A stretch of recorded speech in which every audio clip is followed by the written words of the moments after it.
Hey guys, so today is going to be very different from the videos that you've normally seen me do, which I have not forgotten about the fan fiction that I'm doing. I have not forgotten about that. I will be continuing the videos pretty soon. But today, what I'm going to be discussing is the new Pretty Little Liars spin-off called Pretty Little Liars Original Sin. So there have been 7 episodes so far that have been released. The episodes have been incredibly amazing. They have been incredibly creepy in some senses, but they have also been incredibly entertaining. So I'm going to give you my overall thoughts on the first 7 episodes that have been released, but I will be going in depth about every character, starting from the character that intrigued me the most when I first started watching the show, which was Mouse or Minnie. So, Mouse definitely intrigued me from the very beginning when I started watching the show because she was really the more mysterious type of the 5 girls. So she really intrigued me. If anything, Mouse definitely reminded me, besides the whole criminal mastermind thing, she definitely reminded me of Mona from the original Pretty Little Liars, because Mona always had this mystery behind her. You could never tell when she was being genuine or when she was being fake about something. Now, Mouse is different in the sense that she is not a criminal mastermind, but throughout, from episode 1 all the way to episode 7, you can tell that Mouse has suffered some kind of childhood trauma. Given the fact that it's been mentioned throughout every single episode, you could tell that she suffered some kind of trauma, but it was never stated exactly what that trauma was until, I believe, episode 6, not 6, episode 5, my apologies. The Halloween episode where Mouse meets up with a man named Steve, and she pretends to be Steve's missing daughter, Rachel. She cosplays as Rachel for Steve on Halloween, and then when she gets home, her moms are livid that she didn't call or text them the previous night, so they had no idea what happened to her.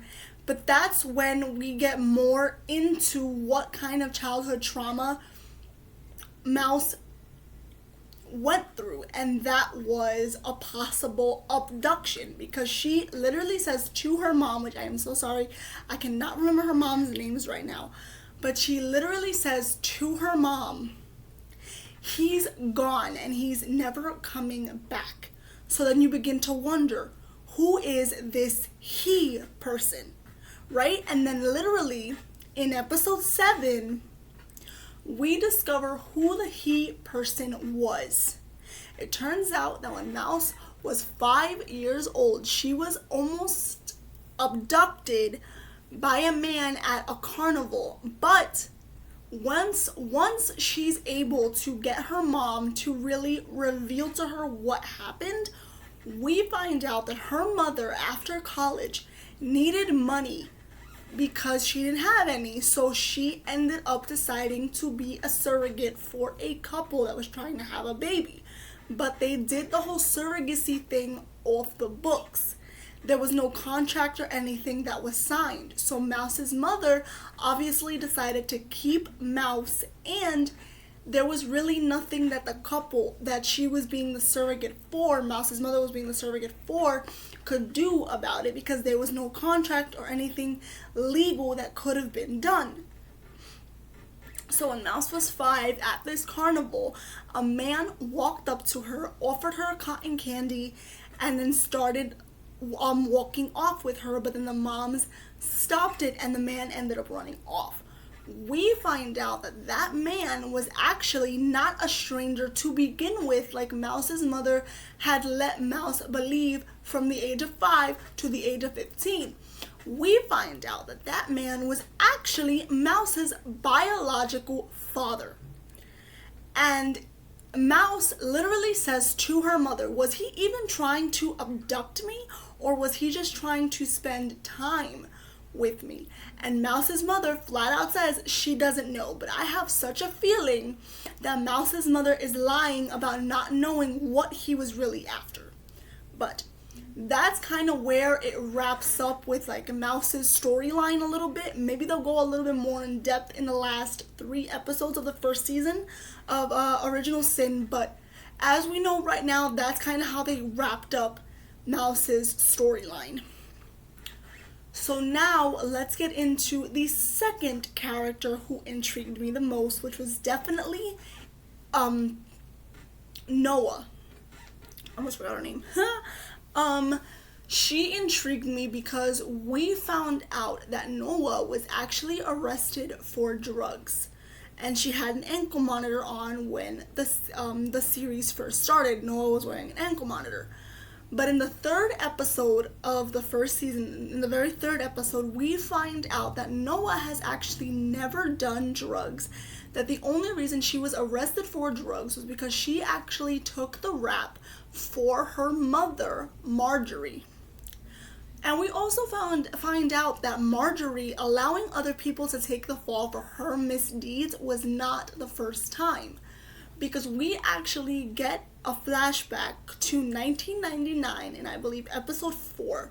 We get a flashback to 1999 when the moms were teenagers and Marjorie actually pushed a girl named Angela Waters into trying a cigarette. And then once they got caught, Marjorie shoved the cigarettes into Angela's hand and literally made it seem like Angela was the one who was smoking, even though in reality, the person who was smoking was actually Marjorie, and Angela only took one drag of the cigarette. So we find out that Marjorie having other people take the fall because of her smoking or doing some type of drug, it has not been the first time with Noah. It's actually a pattern for Marjorie. So A ends up cornering Noah and forcing Noah to turn in her mom for stealing the drugs from the hospital that she works at. Given the fact of this, Marjorie ends up getting fired. So obviously Noah decides to turn down a part on the track team, a spot on the track team. She decides to turn it down because she feels like she has to be there for her mom. Now, her boyfriend Sean, who's a football player, he is not too keen on Noah doing this. Now, he doesn't take the proper approach to the whole situation because Noah speaks to Nurse Simmons at her school, and the nurse talks to a friend of hers who works at the hospital that Marjorie's mother was fired from. And the hospital decided that they would take Marjorie back as long as she goes to rehab for 30 days. Now, Marjorie tried to say to Noah that she did not need to go to rehab, that she was fine.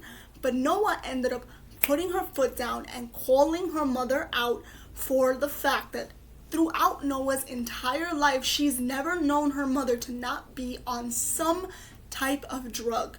So Marjorie decides, okay, that she'll go to rehab for 30 days and she'll go back to work at the hospital. But Sean makes a dumbass decision to go and confront Marjorie and tell her that Noah decided to turn down a part on the track team because of everything going on with Marjorie. Marjorie confronts Noah about this and tells Noah, oh, by the way, I'm not going to go to the rehab for 30 days. I'm fine. But I'm going to work at Pinball Pizza, so you don't have to worry about me. You can go join the track team, do whatever you want. I'm not your problem anymore. And Noah decides after that incident, she's completely done with her mom. She's completely done enabling her mom. If her mom doesn't want to get help, that's on her. But then we find out that Marjorie has not changed one bit because she buys a bag of cocaine from a drug dealer behind the pizza place where she just started working at. So we find out that Marjorie has not changed one bit, which is really infuriating because you would love to see a character who's going through an addiction like this kick it in the ass and try to beat it instead of continuing to enable in the addiction. But there are many people that have addictions out there that it's just hard to beat it. It's hard to stop and it's hard to beat it. So you can't really blame them, you know. But I mean, if it's harming their kids, you would think that they would want to get better, that they would want to kick the addiction in the ass. But there are some people that are just not like that. Anyways, so now that's kind of where that whole that's not where it ends. My apologies. We then see that for track, Noah is not as fast as she used to be. So her coach decides to send her to this trainer who tells Noah that she actually has this shortness of breath. So he gives her this inhaler that if she uses it, she'll start to see the difference. So when she tells her boyfriend Sean about it, her boyfriend Sean actually tells her that a bunch of the guys on the football team, they use the inhalers as well. But Noah is like, okay, that's good for them, but there are some people that might actually call me using this inhaler as doping. And given the fact that my mom is a drug addict, they might start to think, that I'm going down that path, But Sean kind of just tells Noah, oh, it doesn't really matter. Like, just use the inhaler, you'll be fine, blah, blah, whatever. But then, during the carnival, we see that Sean nearly gets into a fight with the guys from the Rosewood football team, right? And who is, like, right in the middle of it, kind of? Noah. And she literally calls out Sean saying, a fight? Since when are you that person? And you can kind of see in Sean's face that there's something he's hiding from Noah. And I think that whatever it is that he's hiding from Noah has to do with either him using performing enhancing steroids, or maybe he's using one of the inhalers as well. But he's probably gotten addicted to it, and now he's trying to drag Noah down that same path, even though he literally confronted her mother about dragging Noah down. And now it might seem like Sean is trying to do the same thing to her. Anyway, after that whole situation, that is where they end Noah's story, at least for now, from episode 1 to episode 7. That's where they end her story. Like, at the carnival that night, the whole incident with Sean, and that's where they end it. Now, let's get into the biggest people that have intrigued me. The last 3 people that have definitely intrigued me, which is Imogen, Tabitha or Tabby, and Farron.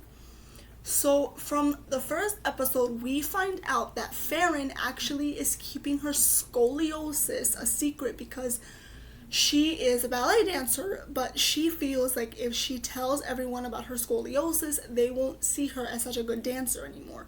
So she's keeping her scoliosis secret. But as the episodes progress, we kind of start to see, that the scoliosis is kind of really affecting her. Like, she's suffering chronic pain and everything like that. But they don't address that until I believe it's episode 7. They don't address the chronic pain and everything. So there have been more recastings in the show's version of the Black Swan. It's from episode 1 onward. But eventually, Farron ends up being the one who's going to play the Black Swan. Because Kelly Beasley ends up deciding that she does not want to play the part. So she ends up dropping out and Farron gets the part of the Black Swan. But how do we get to that whole scenario? So one night, Kelly is on the stage in the Black Swan outfit. I guess she's practicing. And then all of a sudden, a masked figure who's wearing the costume that is supposed to be worn by Henry in the show, the production, is chasing Kelly with a knife through the theater, trying to decipher if that is really Kelly or if that is actually her twin sister Karen, who in the third episode supposedly was murdered by A, but everyone believes that she committed suicide because of backlash from a video that was released by the 5 girls at the theater where Tabby works, because of them believing that Karen framed them for these pretty terrible things, but it turns out that it was actually A who framed them. not Karen. So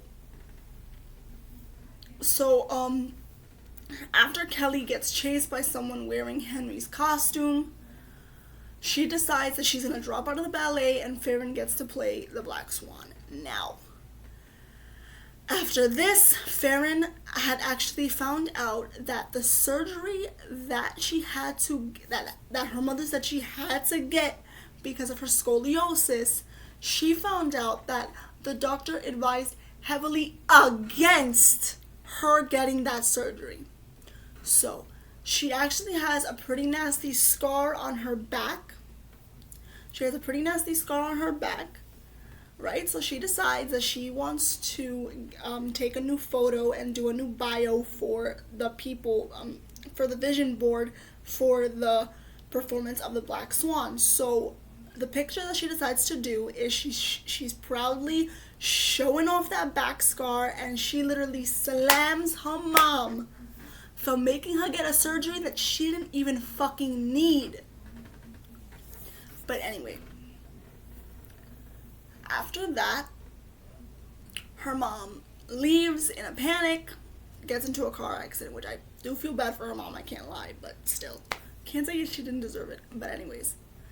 After that, Farron actually confronts her mom about the surgery, right? And says that you freaking lied to me. You told me that the surgery was something I really needed, but no, the doctor advised against the surgery and you still made me get something that I didn't even need. And her mother has the audacity to say, I stand by what I did. But then Farron literally calls her out and says, look, I am not going to let your poor decisions dictate the rest of my life. And she walks away. And I was like, tell her, Farron, because it's just so infuriating knowing that someone's mother could put them through that, right? But also, there was actually something that happened before Farron told her mom, I'm not going to let your poor decisions dictate my life. Farron reveals to her mom that she actually went to another doctor who was suggested by her dance teacher, Madame Geary, and the doctor told her that the surgery that she got was a huge mistake. Now she's going to have to be in physical therapy, a back brace, and she is going to not be able to dance for about 6 months.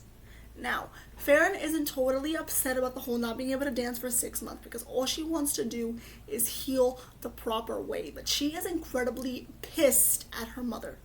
And her mom says, oh, but if you were in pain, you should have just said something. And then Farron was like, are you for real? I did. You just didn't want to hear it. And that's when she says the line, I am no longer going to let your poor decisions dictate the rest of my life. So after that, Farron walks away, and you can kind of see in her mother's eyes that she's like, oh shit, like I really caused her like a lot of pain. And hopefully like that really makes Corey think and makes her decide, okay, maybe I need to stop this. Maybe I just need to realize that it's her body and she could do what she wants. I don't need to be dictating what she wants to do. I really hope that really like clicks in Corey's mind because like this is really like pissing me off and it's really infuriating. Anyway, let's go to the next two girls that their stories definitely intertwine. It's Imogen and Tabby. So in the very first episode, we find out that Imogen is actually 6 months pregnant. We find out. So we also discover that Imogen's mother, Davy, was the leader of 5 girls who were the moms, who were Davy, Corey, Sydney, Mouse's mom, and then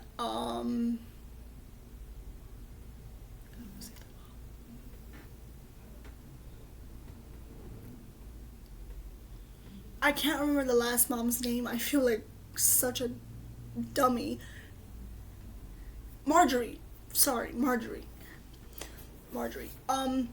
We find out that Davy was the leader of those 5 girls, right? And they pretended that they wanted to be friends with this girl Angela, but in reality they just tormented her. And in the end, it led to Angela killing herself, which is what began like the whole show itself. It was that one flashback scene to 1999 where we see the moms at a Y2K party. Angela kind of comes crawling in. She's looking for help, but nobody helps her. So she ends up killing herself.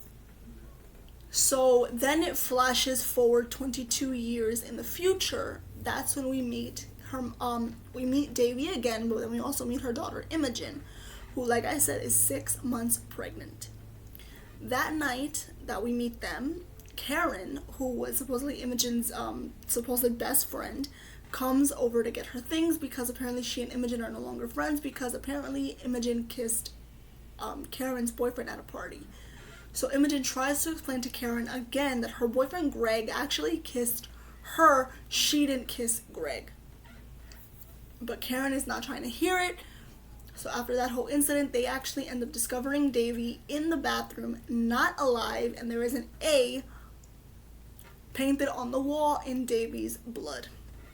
So then it flashes forward, I believe, about a month or so later, and we find out that Imogen is actually living with her best friend, Tabby.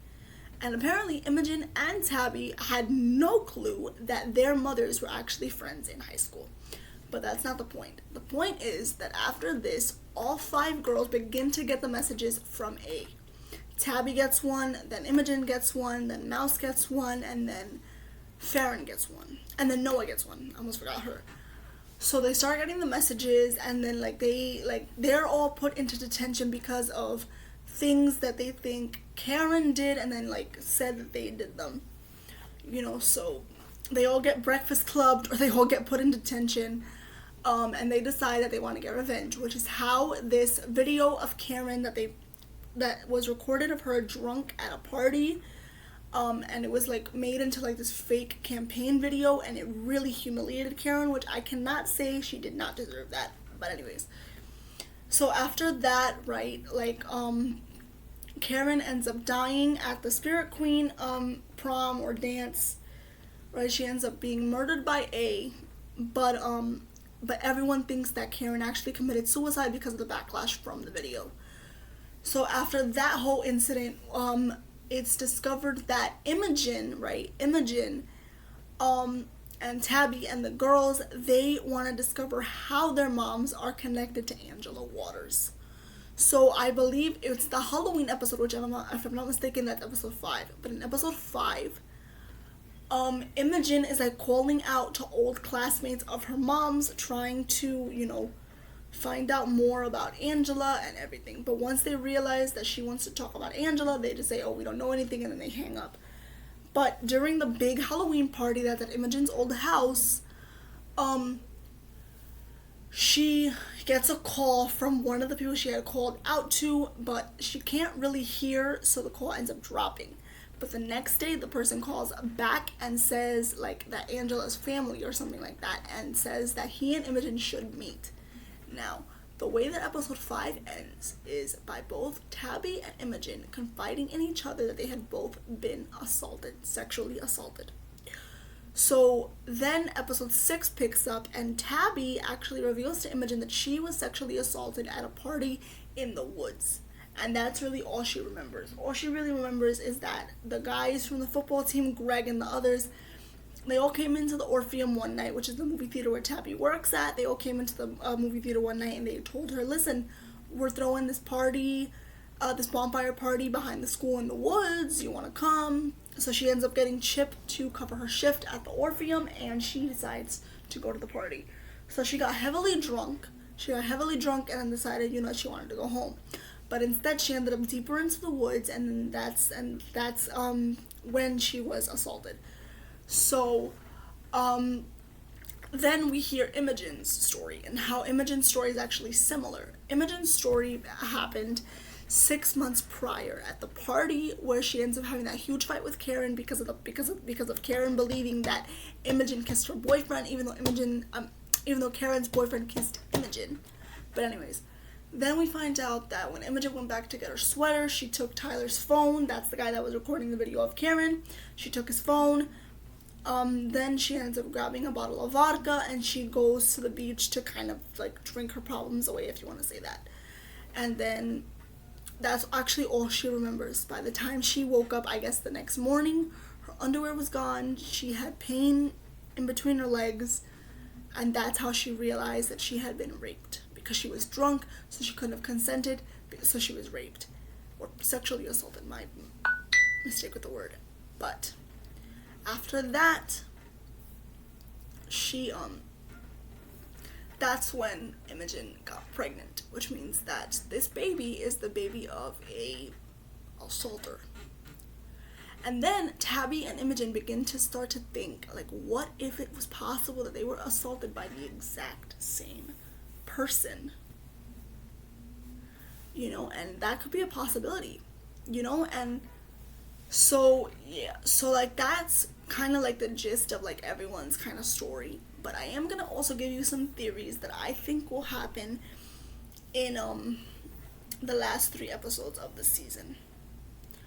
So, what I think is going to happen in the last 3 episodes of the season is I think that things are really going to amp up between the girls and A. Like, I think either they're going to figure out who A is, or they're gonna find out more about Angela Waters. They're gonna find out maybe she's still alive, you know, because on these shows, unless you see that final body getting buried, even then, you never know. But so either they're gonna find out that Angela is actually still alive, or they're gonna find out, like, that maybe they'll find out who assaulted the 2 of them, Imogen and Tabby. Maybe they'll find out who assaulted Angela. You know, maybe they'll find out more about Angela's dad and everything like that. But what I really think is definitely going to happen is it's going to lead to a final showdown between the 5 girls and the 4 moms that remain. I think it's going to be those people, right? It's going to be Imogen, Tabby, Farron, Noah, and Mouse. It's going to be them. Then with Mouse's mom, Tabby's mom, Noah's mom, Farron's mom, and them, and those 4 moms, because Davy doesn't count because she, rest in peace. But I think with those 5 girls and the 4 moms, so those 9 people, I think it's going to come down to a showdown with those 9 people and A. And either they're going to find out that A is Angela, or they're going to find out that A is someone related to Angela. And there's even a theory out there that maybe Angela's brother could be Imogen's father, but Davy had no idea. So there's that theory, and maybe A could actually be Angela's brother, but he doesn't know that Imogen is his daughter, so he doesn't realize that he's tormenting his own daughter. But we'll just have to wait and see when episodes 8, 9, and 10 are released next week on Thursday, which once they are released, I will be coming out with another video discussing those 3 episodes. And maybe even I'll probably do a reaction video to those 3 episodes in one video. Like, I'll put all of them together, the reaction video, right? And then maybe I'll even do a reaction video to these first 7 episodes. But for now, that's all I have to say. So I will see you guys next week when episodes 8, 9, and 10 of PLL Original Sin are released. Bye, guys.